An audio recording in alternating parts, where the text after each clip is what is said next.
ತಕ್ಷಣ ನಿಲ್ಬೇಕು. ನಮಗೆಲ್ರಿಗೂ ಗೊತ್ತಲ್ವಾ, ಊರಲ್ಲಿ ಮನೆಗಳಲ್ಲಿ ಇವತ್ತು ಮಾರಾಟ ನಡೀತಾ ಇದೆ ಅಲ್ವಾ? ಸರ್ಕಾರಕ್ಕೆ ಗೊತ್ತಿಲ್ಲ ಅಂತೀರಾ? ಇದು ಎಲ್ರಿಗೂ ಗೊತ್ತಿದೆ. ಅವ್ರಿಗೆ ನಾವು ಸಾಕಷ್ಟು ಸಲ ಹೇಳಿ ಬಂದಿದ್ದೇವೆ, ಬಾಯಲ್ಲಿ ಪತ್ರ ಕೊಟ್ಟು, ಜಿಲ್ಲಾಧಿಕಾರಿಗಳ ಮೂಲಕ, ಹೋರಾಟದ ಮೂಲಕ, ಕೇಸ್ ಹಾಕುವ ಮೂಲಕ, ಯಾವ ತರದಿಂದ ಬೇರೆ ಬೇರೆ ರೀತಿಯಿಂದ ಕೇಳ್ತಾನೆ ಇದ್ದೇವೆ. ಆದ್ರೆ ಸರ್ಕಾರ ಇದನ್ನ ಕಣ್ಣಿಟ್ಟು ಕುರುಡರಂಗ ವರ್ತಿಸ್ತಾ ಇದೆ, ಕಣ್ಣಿಲ್ಲದವರಂಗ ವರ್ತಿಸ್ತಾ ಇದೆ. ನಾವು ಕೇಳಿದ ಎಲ್ಲಾ ಬೇಡಿಕೆಗಳನ್ನ ಕಸಬುಟ್ಟಿಗೆ ಹಾಕ್ತಾ ಇದೆಯೋ ಅನಿಸ್ತಾ ಇದೆ. ನಮ್ಮ ಕಣ್ಣು ಮುಂದೆನೆ ನಾವು ಲಿಸ್ಟ್ ಕೊಟ್ಟಿರ್ತೇವೆ, ಅವರನ್ನ ಈ ಕಡೆ ಅರೆಸ್ಟ್ ಮಾಡ್ತಾರೆ, ಆ ಕಡೆ ಬಿಡ್ತಾರೆ. ಅದಕ್ಕೆ ನಾವೇನ್ ಕೇಳ್ತಾ ಇದ್ದೇವೆ, ಅದನ್ನ ತಕ್ಷಣ ನಿಲ್ಲಿಸ್ಬೇಕು. ಮಾತ್ರ ಅಲ್ಲ, ಪ್ರತಿ ಹಳ್ಳಿಗಳಲ್ಲಿ ನಮ್ಗೇನು ಒಂದು ಮಹಿಳೆಯರ ಜಾಗೃತ ಸಮಿತಿಯನ್ನ ರಚನೆ ಮಾಡ್ಬೇಕು, ಅವರು ರಚಿಸ್ಬೇಕು ಪ್ರತಿ ಹಳ್ಳಿಯಲ್ಲಿ. ಆ ಸಮಿತಿಗೆ ನಾವೇನಂತೇವೆ, ನ್ಯಾಯಾಧೀಶರಿಗೆ ಕೆಲವು ಅಧಿಕಾರ ಕೊಟ್ಟಿರ್ತೇವಲ್ಲ, ಪೊಲೀಸ್ ಇಲಾಖೆಗೆ ಕೆಲವು ಅಧಿಕಾರ ಕೊಟ್ಟಿರ್ತೇವಲ್ಲ, ಆ ತರದ ಅಧಿಕಾರವನ್ನ ಇಂಥವ್ರನ್ನ ಹಿಡಿದು ಕೊಡೋದು, ಯಾರ್ಯಾರು ಅಕ್ರಮ ಮಾರಾಟ ಮಾಡ್ತಾ ಇದ್ದಾರೆ ಅವ್ರನ್ನ ಹಿಡ್ಕೊಡೋದು, ಬೇರೆ ಬೇರೆ ರೀತಿಯ ಅಧಿಕಾರವನ್ನ ಕೊಡಬೇಕು ಅಂತ ನಾವು ಕೇಳ್ತಾ ಇದ್ದೇವೆ. ಎರಡನೇದು, ನಿಮಗೆಲ್ರಿಗೂ ಗೊತ್ತಿದೆ, ಗ್ರಾಮ ಸಭೆ ನಡೀತಾ ಇದಲ್ಲಮ್ಮ ನಮ್ಮ ಊರ ಕಡೆ ಎಲ್ಲ ಗ್ರಾಮ ಸಭೆಗಳು ನಾವು ಭಾಗವಹಿಸ್ತಾ ಇದ್ದೇವ.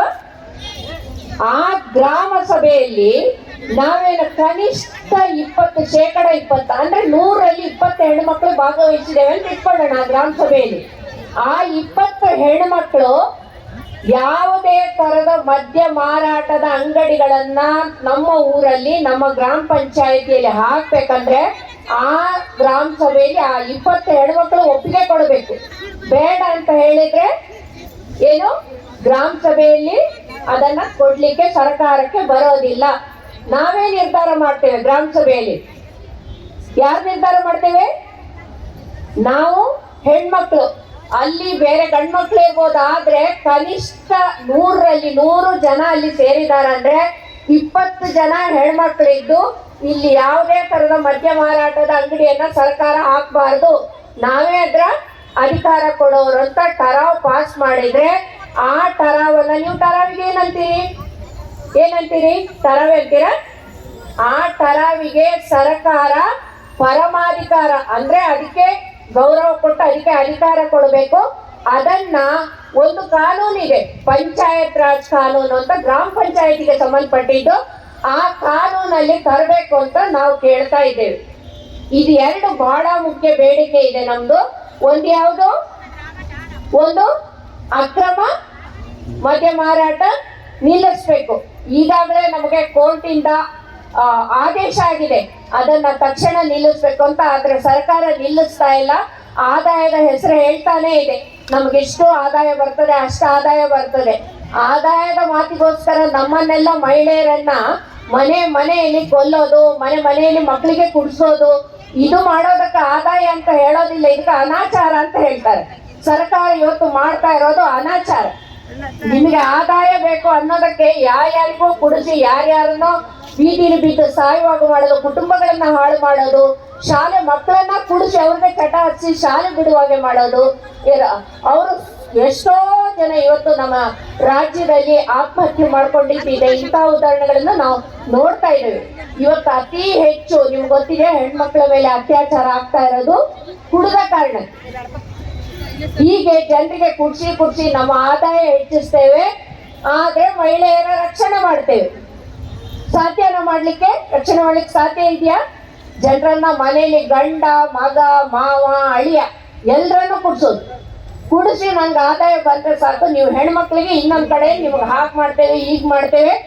ಇದು ಸಾಧ್ಯನಾ? ಮನೇಲಿ ಹೊಡೆಸ್ಕೊಳ್ಳೋರು ನಾವು, ಮಕ್ಕಳು ಸಾಯೋದನ್ನ ನೋಡೋರು ನಾವು, ಮಕ್ಕಳು ಶಾಲೆಯಲ್ಲಿ ಕುಡಿದು ಬಂದು ಬೀಳೋದನ್ನ ನೋಡೋರು ನಾವು. ಮೊನ್ನೆ ಬಾಗಲಕೋಟೆಯಲ್ಲಿ ತಾಯಿಯ ಕುತ್ತಿಗೆಯನ್ನ ಸೀಳಿದಾನೆ ಒಬ್ಬ ಮಗ, ಹಣ ಕೊಡ್ಲಿಲ್ಲ ಅಂತ. ಇದನ್ನೆಲ್ಲ ಅನುಭವಿಸೋರು ಯಾರು?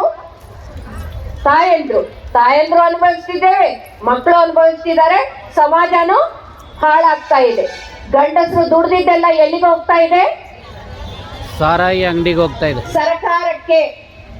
ಸರ್ಕಾರ ನಮ್ಗೆ ಏನ್ ಮಾಡ್ತಾ ಇದೆ?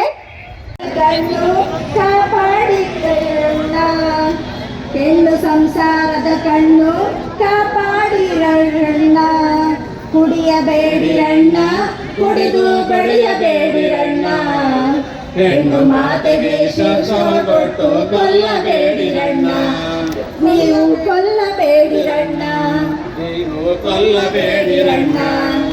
Thank you.